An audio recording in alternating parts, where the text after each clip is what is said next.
Hare Krishna. Welcome everyone to our Balaram Jayanti virtual festival. So for those of you joining us, thank you so much. Though it's not the most traditional way to celebrate the appearance day of Lord Balaram, we're still grateful, especially to the devotees that helped to organize this program so that we can get together to honor the appearance of this amazing personality as Lord Balaram. So very appropriately speaking on this topic tonight is His Grace Balaram Prabhu. So he's going to be taking us on a journey to better understand and appreciate what it means for this amazing personality to appear. So on that note, I'll turn it over to Balaram Prabhu. Thank you so much for agreeing to speak for this festival. Hare Krishna. Hare Krishna. So we'll do Mangalacharan and then we will begin our discussion tonight. Om Jnana Timirandasya Jnananjana Shalakaya Chakshurum Meditam Yena Tasmai Shri Gurave Namaha Sri Chaitanya Manobhishtam Sthapitam Yena Bhutale Swayam Rupa Kadamayam Dadati Swapadantikam Namo Om Vishnupadaya Krishna Pristhaya Bhutale Srimate Bhakti Vedanta Swamin Nitinamine Namaste Saraswati Deve Gauravani Pracharine Nirvishesha Shunyavadi Paschatya Deshatarine Vanchakalpatarubhyascha Kripa Sindhubhya Evacha Patitanam Pavanebhyo Vaishnavebhyo Namo Namaha Jai Shri Krishna Chaitanya Prabhu Nityananda Shri Advaita Gadadhar Srivasadi Gaura Bhaktavinda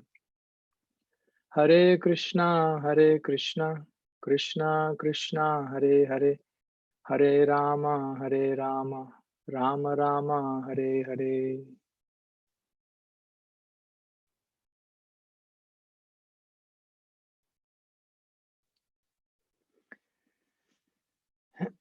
Hare Krishna. Let me get my screen share going.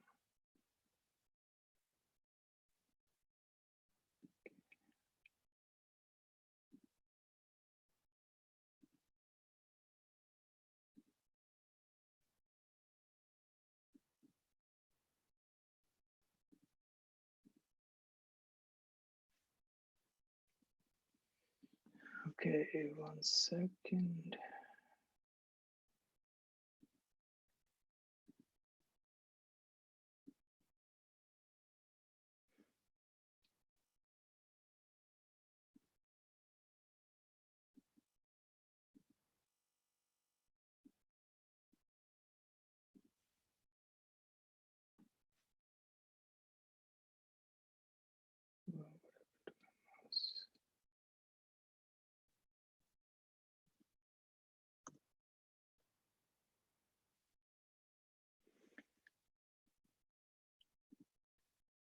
Okay, just bear with me for a second. I thought I had this figured out. 1 second. Do this right.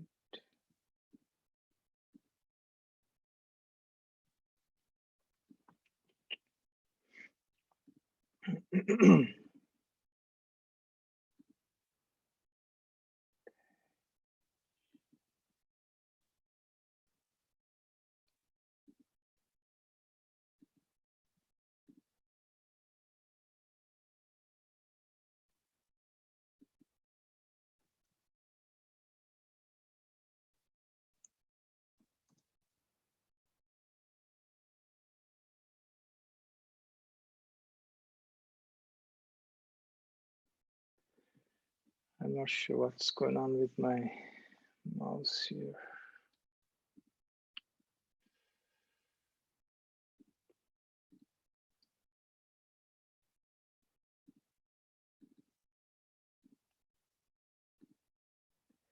Okay, I'm going to make one last try. Share.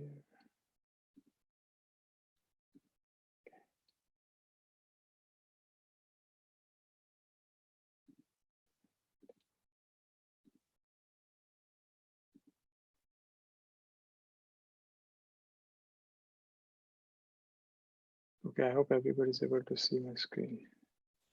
Yes, it's coming through. Okay. All right. So thank you very much for this opportunity to speak on the appearance of Lord Sri Balaram. There are different dimensions, or I should say perspectives, which we can approach, one can approach while understanding the appearance. We understand from Bhagavad Gita, Janma Karma Chame Divyam, Evam Yo Veti Tattvata, Tvakta Deham Punarjanma, Naiti Mameti So Arjuna. That the Lord's appearance and his disappearance are divine. The activities that he performed while he's here, there are various lessons that we all can learn. While understanding and learning through the process, there are so many different perspectives that our acharyas have, especially, cherry picked, depending on our situation, depending on our mindset. We can absorb these lessons in different ways, right? Krishna in the Bhagavad Gita, when he was instructing Arjuna, one of the things that he very clearly brought out was this understanding of doing things according to one's nature, right? Arjuna is a Kshatriya, and Arjuna wanted to, take the position of a Brahmana, go to the forest and live by begging. But Krishna, the entire Bhagavad Gita is set up in such a way where it is basically helping us understand one principle. And that principle is to do things according to our nature, right? And that's when we will achieve success. And that is being like the theme. In every chapter you say Krishna gives different understanding, different perspectives, just so that Arjuna could understand his nature, right? Arjuna's adhikar, Krishna gave Arjuna his adhikar, that he is adhikar for karma. His adhikar is that he has to act in this world and acting for the pleasure of Krishna, right? That is the connection between karma and bhakti. When we perform activities, those are pleasing to Krishna or for the purpose of bringing Krishna pleasure, then that activity becomes bhakti. So Srila Prabhupada explains, when he inaugurated the Krishna Balaram temple in Vrindavan, in one lecture he explains that Krishna gives us the knowledge, right? This knowledge is compared to a sword, right? By this sword we can cut the so-called clashes of this material existence, especially birth, old age, death, and disease. And he explained that in order for us to lift this sword, we need bala, we need strength, right? And that strength is the one we get from Sri Balaram. Now, this evening, I wanted to focus on a couple of things.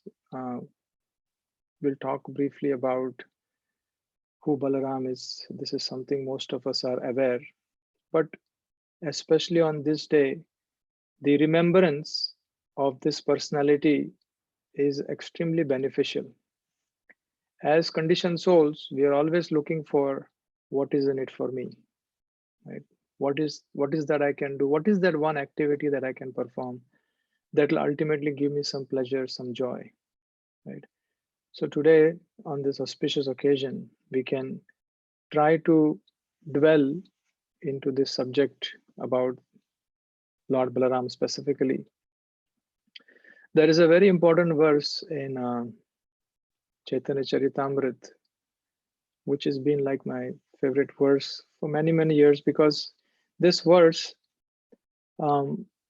helps us express gratitude, right? A conditioned soul is always away from expressing gratitude, because a conditioned soul is always under this condition that whatever he does, it ultimately has to bring him joy and pleasure.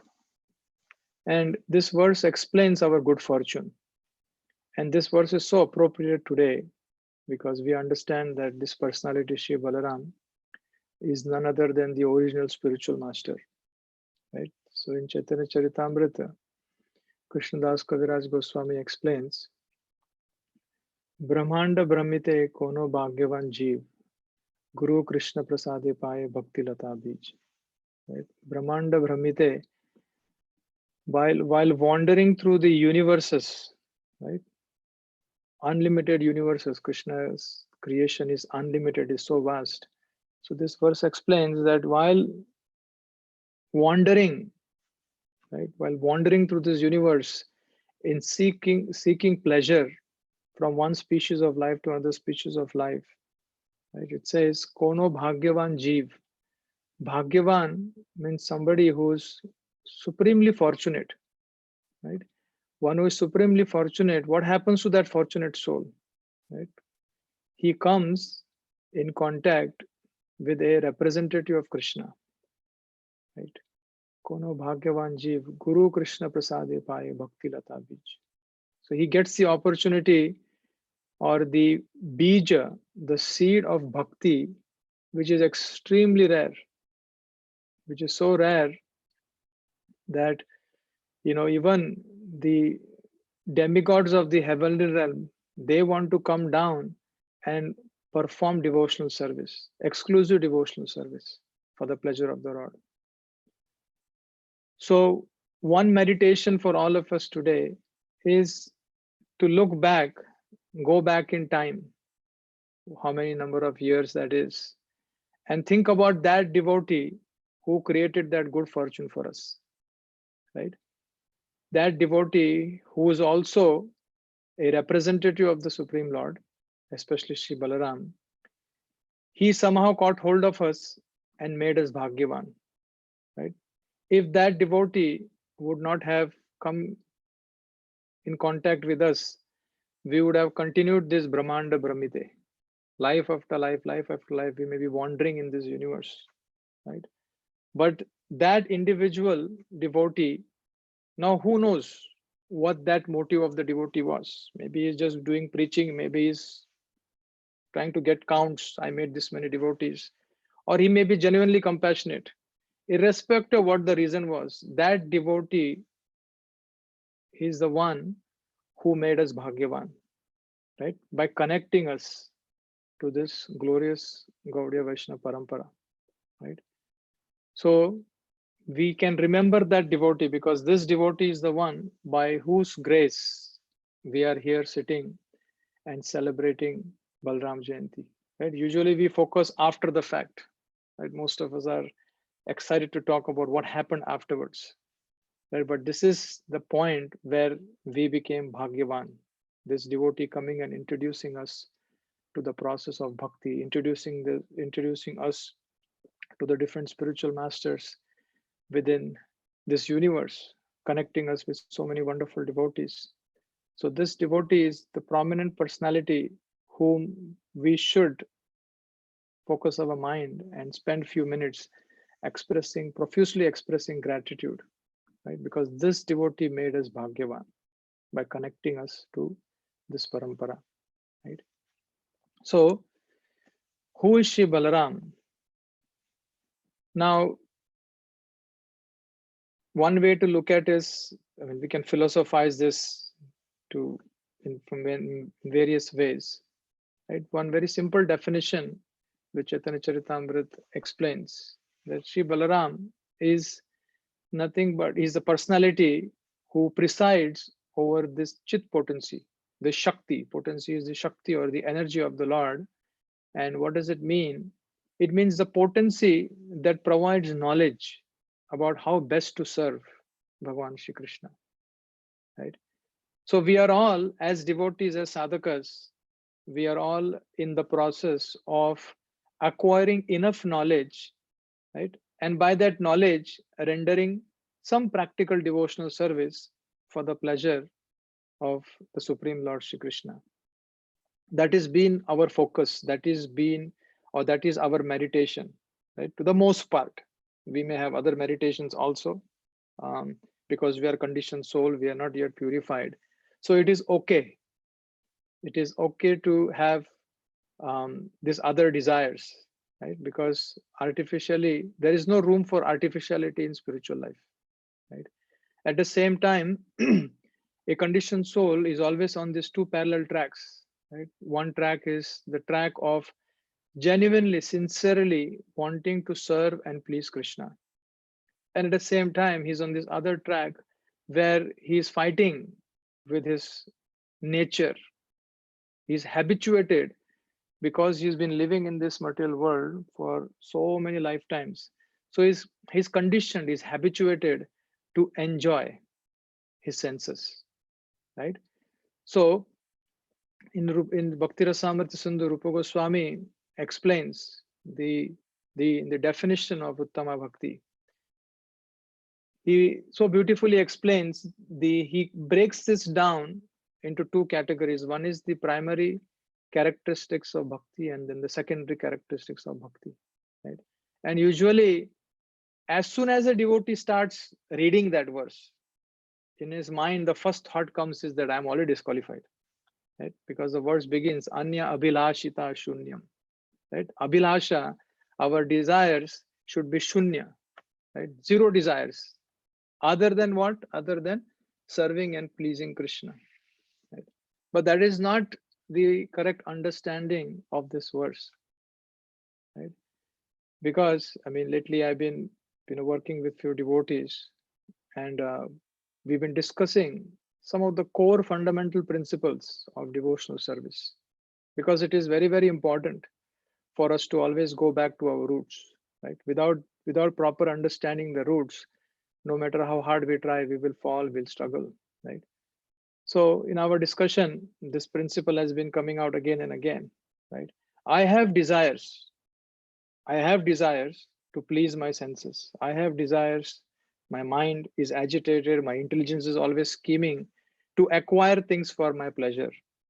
But at the same time, parallelly, I also have a desire, genuine, sincere desire to please and serve Krishna, right? And there's always this struggle between these two tracks, or somehow the other we are either too far away, or our bhakti track may be like way behind, but our track of pleasing our own senses may be like way ahead. But as long as our acharyas explain, as long as that we have this sincerity that yes, I want to serve Krishna, but because of being a conditioned soul living in this material world for so many lifetimes, I have these other abhilashas that are lingering with me. That doesn't disqualify you. That doesn't disqualify us from practicing bhakti, right? As long as you don't artificialize it, right? Artificializing basically means not accepting or not coming to terms that I have these desires, which are not so favorable for Krishna consciousness, right? So this dynamics of working these two tracks, right, in a sincere way and moving forward, right, that understanding and that knowledge, that practical knowledge, actually descends from above, right? And that personality who sees our sincere effort while we struggle with our own desires, right, along with our desire to serve Krishna, that personality who slowly, in some shape or form, he brings these two tracks in such a way where the track for where we want to enjoy our senses fades off, and then we only operate on this one track, that is, I want to genuinely and sincerely serve the Supreme Lord Shri Krishna, right? So that is the principle of this this chit potency, right? That is what it does at our level, right? Now we can see it in different dimensions. Like for a pure devotee, the same personality gives knowledge of how best to serve Krishna, right? I'm doing Shringar of the deities, right? When I'm doing Shringar of the deities, that knowledge that this earring or this necklace will look good on the deity, that understanding, that intelligence comes from the personality called Shri Balaram. He gives us that inspiration, right? So it depends on different levels, but as I mentioned, at our level, those of us who are struggling with these two parallel tracks, right? This personality, he provides us the knowledge. He provides us the strength to apply this knowledge, right? Because knowledge can be acquired. We can sit and we can hear lectures for hours. We can study the Shastras for hours, right? But that is still theory, right? We are putting data within, but to utilize it when the right time comes, how to act, how to behave, right? That knowledge is provided by Shri Balaram. Right? And we're going to see one particular pastime that will give us some understanding of, for most of us, right? For most of us, this is a very small pastime which appears in the 70th chapter of the 10th canto. And here, Lord Balaram demonstrates certain principles, right? Because we can see, we can see Lord Balaram killing different demons when he appeared along with his younger brother Krishna. He performed various pastimes. He killed few demons, right? And this is the time when he had pretty much retired in one sense, right? He had no intention of going around and performing this act, right? So what is this pastime about, and how this pastime is in some shape or form significant for us? There are various perspectives, like any pastime, right? Every acharya has his her perspective about what this pastime is telling me, right? Now, at the onset, this pastime is basically revealing that no matter who you are, right, we have to be humble, humbler than the blade of grass, right? Chaitanya Mahaprabhu said, Trinadapi sunichena, taroriva saheshnuna, amanina manadena kirtanya sadhari, right? So this verse begins with Trinadapi sunichena, that we have to be humble. Now, this is a verse that I should not speak because I don't have any of these qualities. But sometimes when you are speaking, you have to speak the principles. You may not possess that principle as such, as long as you are aspiring for that particular principle, aspiring for that quality. But here, Balaram, the storyline is that Balaramji, he came to know about the war of Kurukshetra is inevitable. It's going to happen. And he was wondering that if he stayed, then both the parties will come. He was affectionate towards Duryodhan. He loved Duryodhan. And he knew Duryodhan is going to come and say, you please join the Kaurava army and fight. And then on the other side, there is the Pandavas. They would have come to him. And then he would have been in this difficult situation, right? How do I be on both parties, right? So that's why he remained neutral. That's the best way to, become free from controversies. Because when you take sides, you're basically telling the other party that I don't like you, right? You may give all kinds of reasons, but in this world, actions are something that you're mostly judged on. Nobody cares about your intention, right? So here, Balaramji decided that the best way for me to, bow out of this particular war is I'll just be neutral. I'm not going to take side of the Kauravas. I'm not going to take the side of Pandavas, because he was thinking, he has so much affection towards Duryodhan, even more than the Pandavas, that he would have gone on that side. But then, how can you fight against Krishna, right, who has come to establish dharma? And Balaramji knew that Kauravas, although he had the affection, some things cannot be explainable. You cannot explain that, Duryodhan being such a demon, still Balaramji had affection towards him. That is the Achintya Shakti of the Lord. So here, Balaramji decided he will go on a pilgrimage. Right? He will go on a pilgrimage, and by the time he comes back, the war would have been over. And again, he knew the outcome of the war, because, my brother is on this side. So naturally, Yatra Yogeshwara Krishna, right? Wherever there's Krishna, there is victory. So he knows that. So he just decided the outcome is already clear, but he didn't want to do anything with the war, so he left. And he came to this place, Naimisharanya, where Romaharshan Asuta, he was sitting and speaking from the Puranas. Right? All these sages were gathered around him. Right? In fact, when Vyasadeva divided the Vedas, he entrusted each of the Veda to each one of his disciples. He trained them and he gave them, now you are interested with this knowledge, now you go and propagate this knowledge. So likewise, Puranas, the 18 Puranas were entrusted to Romaharshana Sutta. So Romaharshana Sutta is sitting on the Vyasasan and he's speaking the Puranas. Now when Balaramji appeared, in front of him, along with all the sages, so all the sages, they got up, right, out of respect. All the sages, they got up out of respect, with the exception of Romaharshana Sutta. Now Romaharshana Sutta thought, usually, if you are in that respectful position and you are speaking Harikatha, he thought for a minute, it's okay. I understand Balaram is a respectful person, but he's not just a respectful person. He's a supreme personality of God. He's speaking. Romaharshana Sutta is speaking about God, and God is coming in front of you, and then you fail to get up and respect, or at least acknowledge. At least if you could have said, "Oh, Shri Balaram Ji ki jai," or something. So he's acknowledging him, right?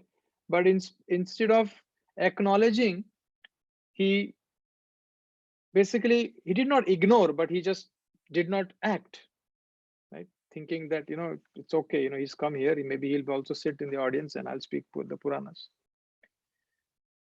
So Balaramji speaks a very interesting verse in the 70th chapter of the 10th canto, verse 25 and 26. I just picked the 26th verse. Here, but the translation covers both. So here, we'll try to dissect this particular verse and try to extract some nectar from this. What Balaramji is basically saying. So here, Balaramji is saying that you are a disciple of Vyasadeva. You are a disciple of Vyasadeva, and you're not an ignorant person, right? Because if you are ignorant, you won't be sitting in the Vyasasan and speaking about the Puranas, where all these sages here are listening to you, right? And you have not just studied one scriptures, you are completely well versed with all the law books, you understand the religious duties, you understand all the different histories, right, the Puranas.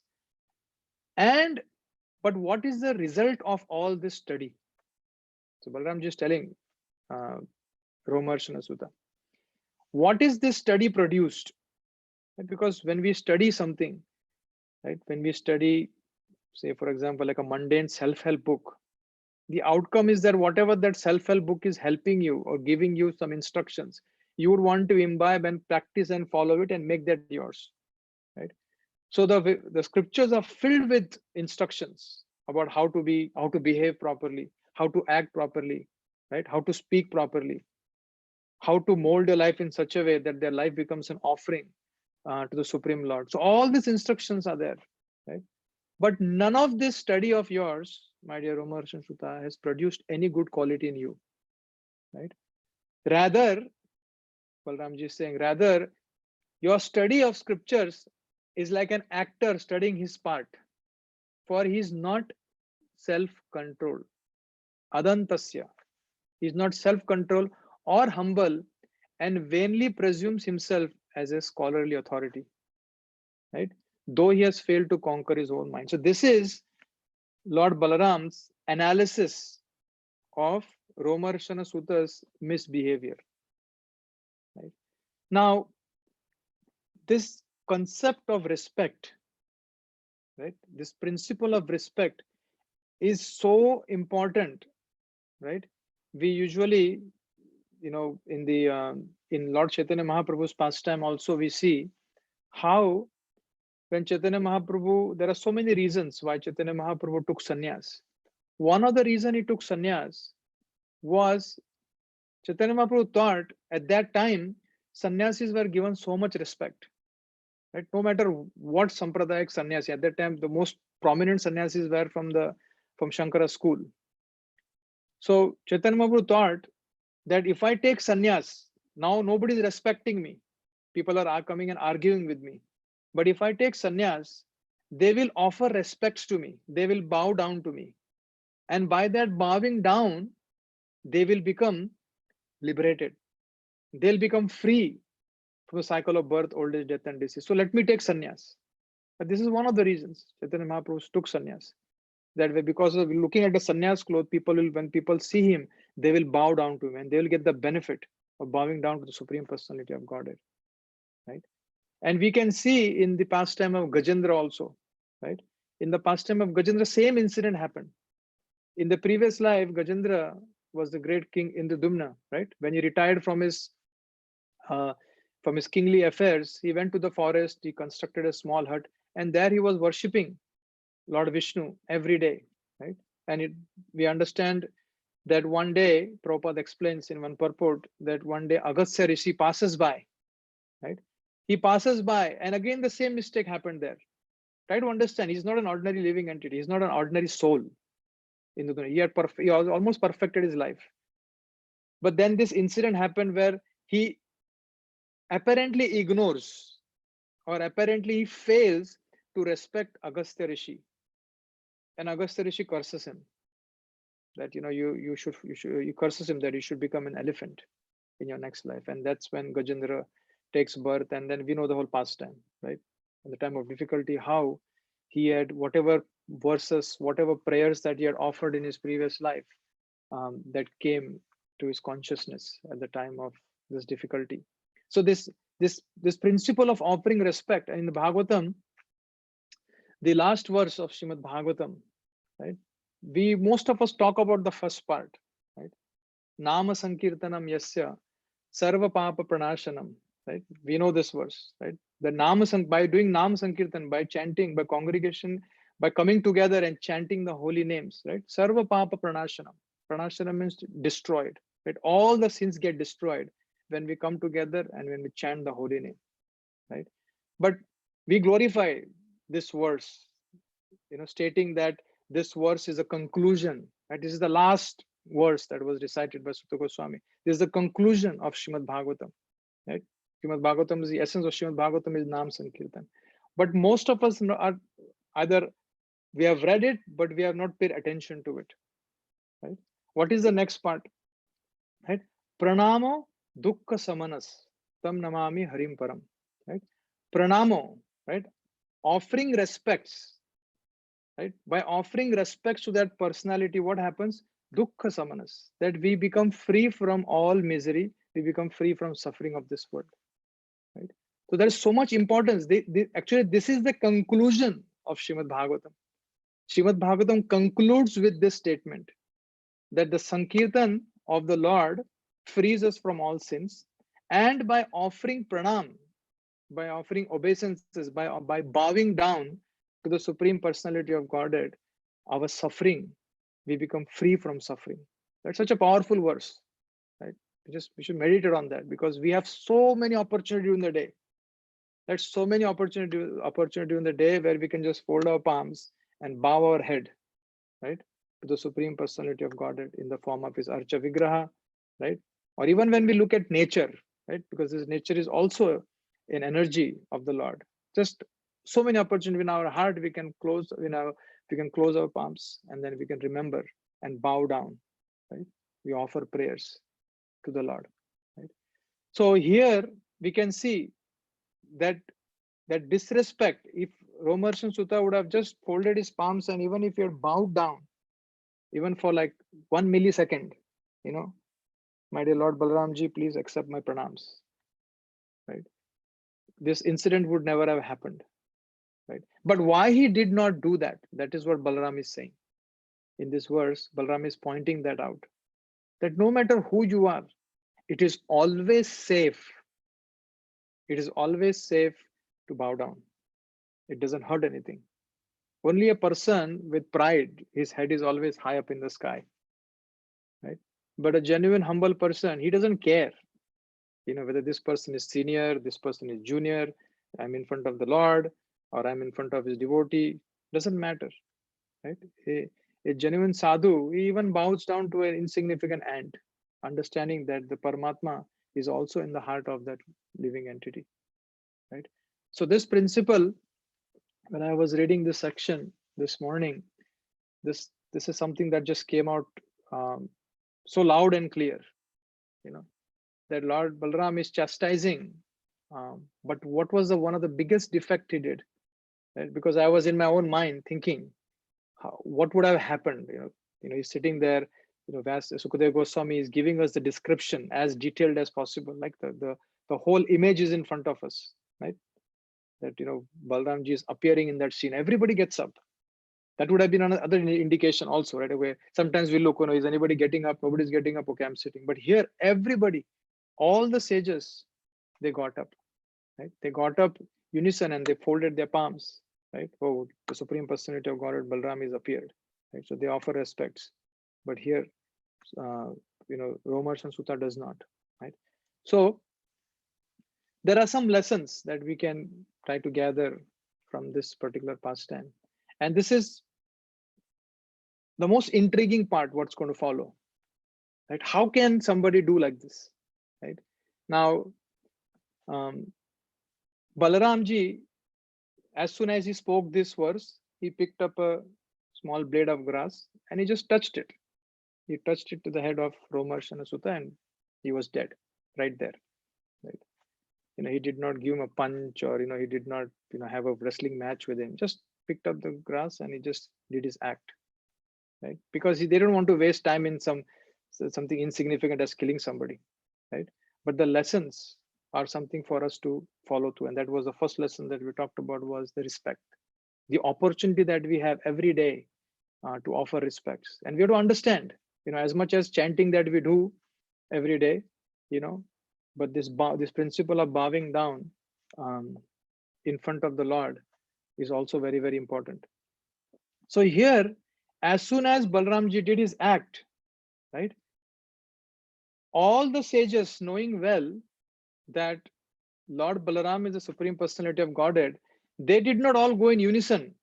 Jai Balaram, right? That's what usually we would have expected, because Lord Balaram killed this Romarsh and Sutta. It's a glorious act, because ideally a Brahmana will think, or any devotee will think that the Lord knows best. The Lord knows best, so whatever he has done is the best. So Jai Balaram. Instead, the opposite happened. And this is what, at least in my mind, when I was reading that, these Brahmanas are so bold, these Brahmanas are so bold that they did not just take this whole incident for granted. They understood, yes, because Balaram spoke this verse, so they understood that, yeah, this Romarsh and Sutta did not respect, right? Immediately, the sages, they called out, alas, alas, what have you done, my dear Lord Balaram? What have you done, right? You, out of anger, because see, they are giving the perspective, the action has been done. Lord Balaram gave his perspective, or the intention behind why he's doing what he did. But the sages are looking in terms of Loka Sangra. They're looking in terms of people. Okay, how will the general people see this act of yours, my dear Balaram? Especially just before the class started, we the Brahmanas, we gave Romarsh and Sutta benediction that may you live long, may you get strength. So all our benediction has gone down the drain, right? So that means there is no value for a Brahmana's word. We just gave this benediction, just a few hours ago before we started this class, and he's no longer there. So whatever we said, it's false. So how can you are the upholder of dharma, right? How could you act and falsify our statement, right? So the Brahmana spoke like that, right? So our acharyas, especially Vishwanath Chakravarti Thakur, explains that one of the purpose of Brahmanas in this world they are the upholder of knowledge. since we are talking about Chit Shakti, right? Balaram represents Chit Shakti.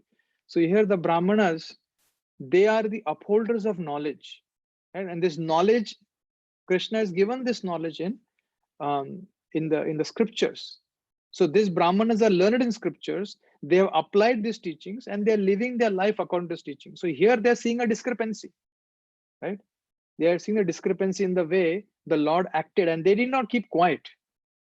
They have the adhikar, and in a nice way, they did not fear for their life, right? Because Balramji is upset, he's angry, right? They did not think that, okay, now if I speak, there may other grass come at me, or I may be dead. They didn't think like that. They thought, as Brahmanas, we are upholder of the spiritual knowledge, we have to speak, even if it is a supreme personality of Godhead, because it is his knowledge that we are disseminating, right? So that is one lesson we can gather from this, that when we are in that position, when we have the adhikar, then we have to speak the truth, even if it is a supreme personality of Godhead, right? And the other lesson, this is again coming back to Balaram, right? When he saw discrepancy, he did not think that, I've given up killing. The Brahmanas are here, they are doing their thing. Let me go in a good state of mind, continue my pilgrimage. Why I have to do this? He could have just given a lecture to Romarsana Sutta. Hey, please improve yourself. Go back and study for a few more years, practice, and then come back and sit here. He could have. There's so many different things he could have done. Right? Why he was so harsh? Right? Because he wanted to set the right standards. Because paritranaya sadhunam vinashaya cha dushkritam. Right? He has come to uphold the principles of religion. At the same time, he did not want to act in such a way which then people can follow tomorrow, right? Especially, he's not a sage. This is Bhagavan. The Lord has come to establish religion, right? And the other lesson is, whatever needs to be done has to be done, right? So in this case, the needful was, as soon as Balaramji did this act, the sages, they told Balaramji that, my dear Lord, you have to do prashchitta, right? You have to atone for this act of yours. It's very interesting, right? Even the Lord, because nobody is above the scriptures, right? When you're acting, right? Krishna says, in the Bhagavad Gita, yad yad acharati shreshtas, right? What great men do, the common people follow, right? And Krishna says also that if I deviate from this path, then people will use me as the example and they will also deviate. So can you imagine, even the Lord, when he comes, he is also under the jurisdiction of the scriptures. Nobody is above the scriptures. So here Balaram, although he did this act, he gave his rationale, but he is bowing down to the Brahmana's desire, because the Brahmana said, you have to atone for this, the act that you have performed. And Balaram very happily agreed. He did not think, what's wrong with you guys? He did not go and talk that I'm the supreme personality of Godhead. There is no atonement. Although it's interesting, the Brahmanas, while they are explaining to Balaram about atonement, they also mention that, my dear Lord, there is no sin that can touch you because you are Bhagavan, right? Every act of yours is glorious, right? But just to set a proper example, our desire is, and we would request you to atone for your mistake that, or for this act that you performed, right? Now, what is that atonement? That brings on to the next pastime, right? And okay, I have some time. So what is the atonement? There are two things that the sages, the Brahmanas, told Balramji, right? Because you see, there is the importance of service, right? The importance of serving Brahmanas or Vaishnavas, right?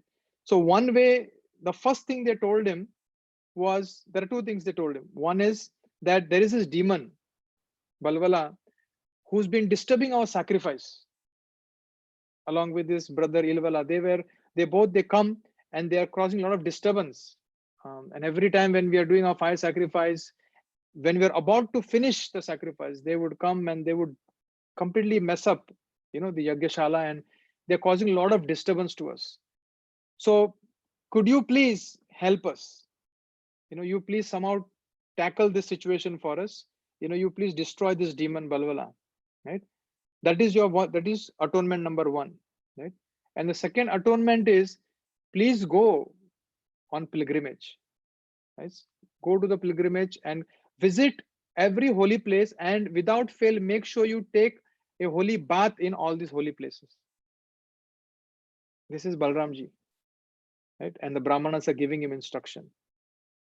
Two things they told: kill this demon for us, and second thing is atone. Go in every place and take a holy bath and purify yourself, right? And then here in this pastime of killing Balwala is pretty simple. And it's very short narration in few verses in Bhagavatam, in the ending of the 70th chapter, right?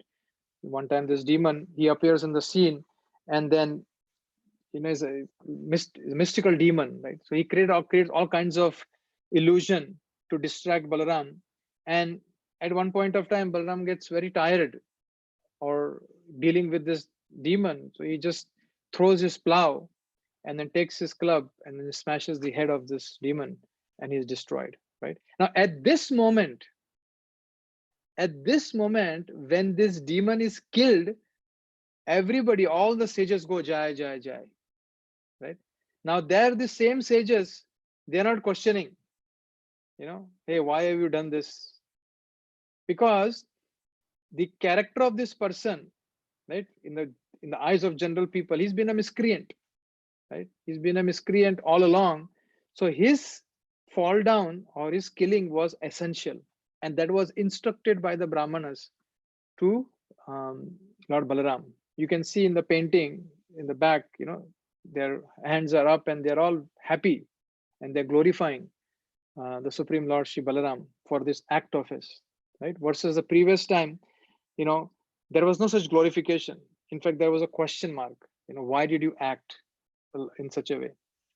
And then Balaramji goes on this journey. As soon as this particular act is done, he goes on this journey. And interestingly, there is one particular, I'll end with this.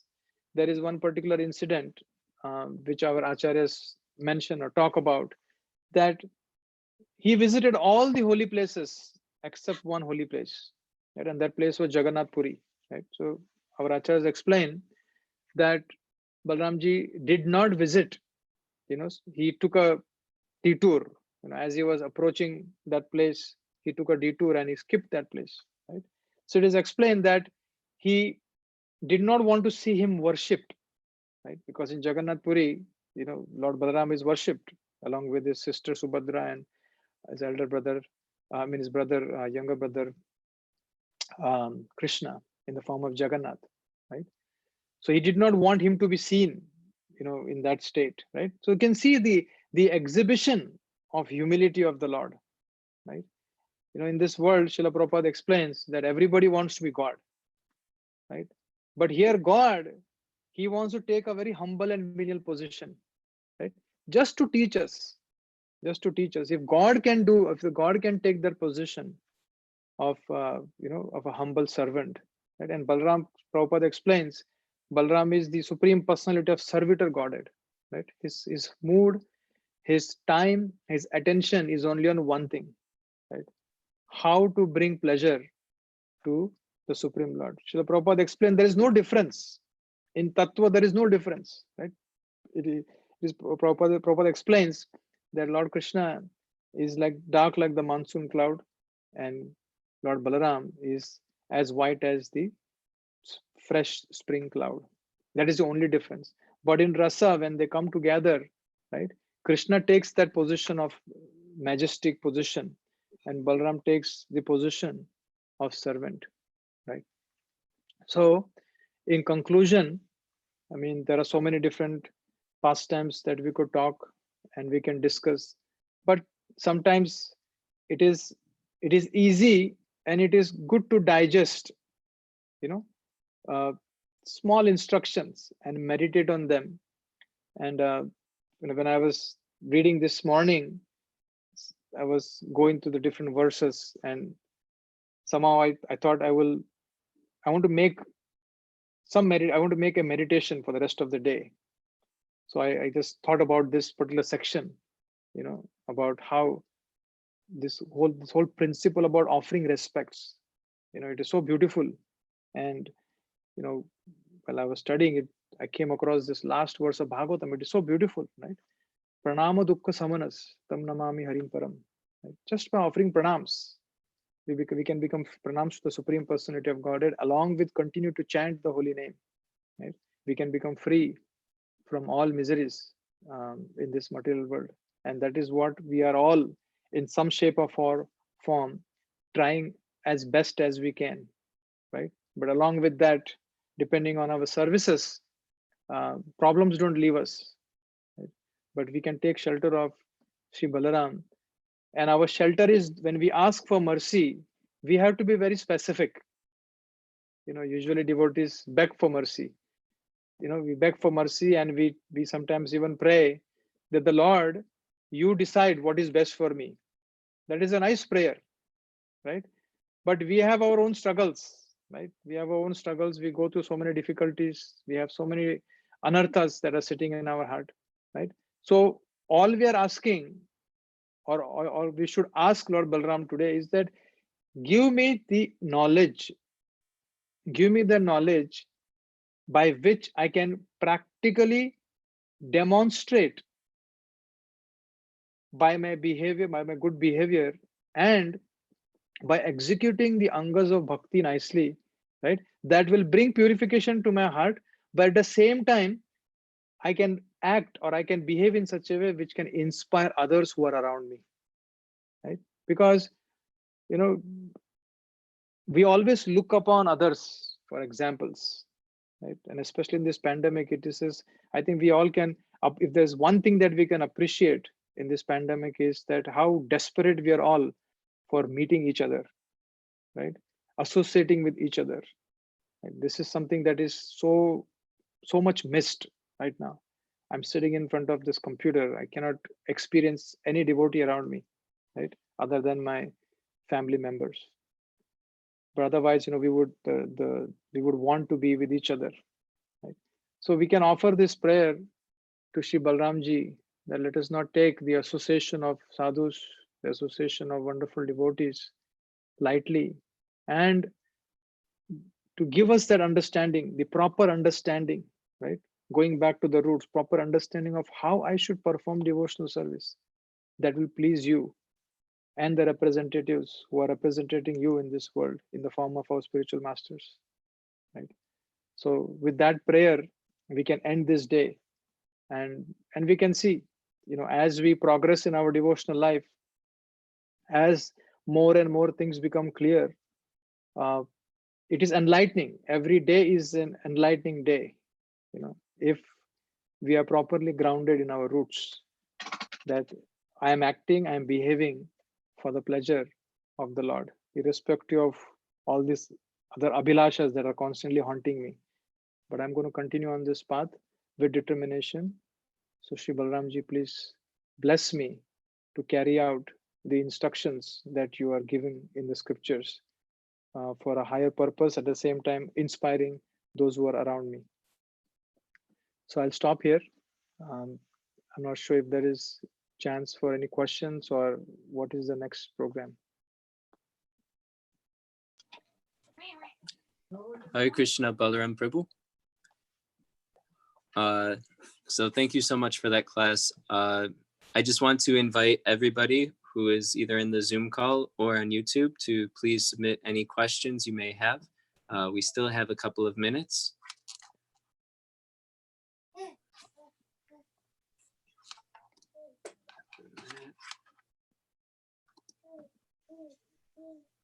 Okay. And then if not, Balaram Prabhu, if you wanted to have a concluding statement, just to kind of wrap things up. The concluding statement is in the Srimad Bhagavatam that I just spoke, but I'll repeat it again. The the essence of anything is always embedded, like, when we make a final statement, like as you rightly said, whatever I spoke, is there any concluding remarks, right? So that is like our take home message. We can take that back home with us and live with that for rest of our life, right?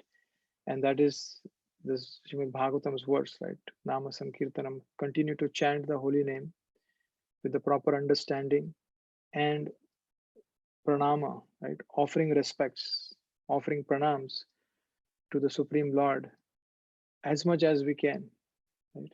And that will bring benediction in our life as we, as we go through this pandemic. Let us not be crazy. I know one devotee called me yesterday, won't mention names, and this devotee is going through some struggles, because not struggle because he's having, it's just that this whole pandemic has locked us down and there's so much restriction, and then he was just asking me for some advice, and I honestly told this devotee that I feel the same at times. But we have, Srila Prabhupada has given us the holy name, the books, beautiful, wonderful books. And, at least in this forum that we have right now, we are participating. I would encourage everybody to not miss out on this opportunity. Whenever there's opportunity to associate to this forum, please do. And it could be enlightening, as much as I, enjoyed, serving you all this way. My 90% of this pandemic time of mine has gone in hearing, because there are so many devotees, wonderful, sweet devotees that are speaking, and 90% of the time I'm listening, absorbed in hearing through this medium. Some devotees that you can't even associate, they're far distance, but there is an opportunity for us to sit and hear. So make full use of this time, and because devotees are nectar seekers, so we can seek nectar in this pandemic as well. And when this all is over, I'm sure the time we meet again, congregate and meet and chant and dance, it would be a experience of our lifetime. At least this is what I'm hoping for that day. Can't wait for that day. So we can all offer prayers for this pandemic to end as early as possible, so we can all be reunited. Hare Krishna. Hare Krishna. Thank you so much, Balaram Prabhu. Very grateful to you for giving tonight's keynote. So on that note, thank you everyone also for taking this opportunity to join us for this virtual festival. Hare Krishna. Hare Krishna. Srila Prabhupada ki jai.